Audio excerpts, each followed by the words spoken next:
تو یاد رکھیے رمضان میں ان فضول بحثوں میں نہ پڑے. یہ کوئی 8 پڑھنے والا ہو یا 20 پڑھنے والا ہو، اس سے طے نہیں ہوگا کون جنت میں جائے گا کون جہنم میں جائے گا.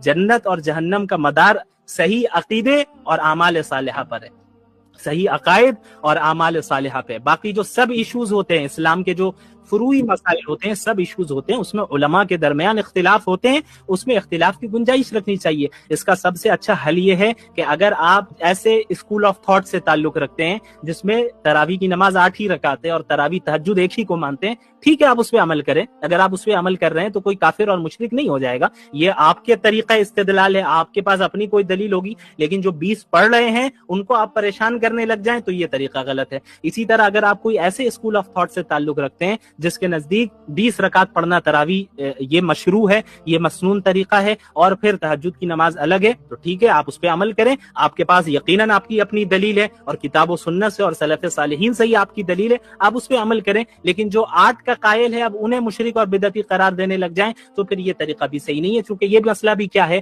ایک فرعی مسئلہ ہے، میجر ایشو نہیں ہے اسلام کا، یہ مائنر ایشو ہے، سب ایشو ہے، فروعی مسائل جسے ہم کہتے ہیں. تو فروعی مسائل میں اور سب ایشوز میں جہاں اختلاف اور ڈیفرنٹ اوپینینز کی گنجائش ہے وہاں رہنے دیں. آپ یہ لڑائیوں میں اگر الجھیں گے تو آپ اپنے رمضان کو برباد کر کے رکھ دیں گے، وقت ہاتھ سے نکل جائے گا. کئی سلف صالحین نے اس کی وضاحت کی ہے کہ اگر کسی مردے کو ابھی زندہ کر دیا جائے، سلف صالحین کا قول ہے، حدیث نہیں ہے، یہ یاد رکھیے گا. سلف صالحین میں سے کسی عالم دین کا قول ہے، ان کا نام اس وقت میرے ذہن میں نہیں آ رہا ہے، بڑے مشہور عالم ہے، جنہوں نے کہا کہ اگر کسی مردے کو زندہ کر دیا جائے اور اس سے پوچھا جائے کہ تمہاری تمنا کیا ہے، تو وہ رمضان کے 1 دن کی تمنا کرے گا. اللہ اکبر!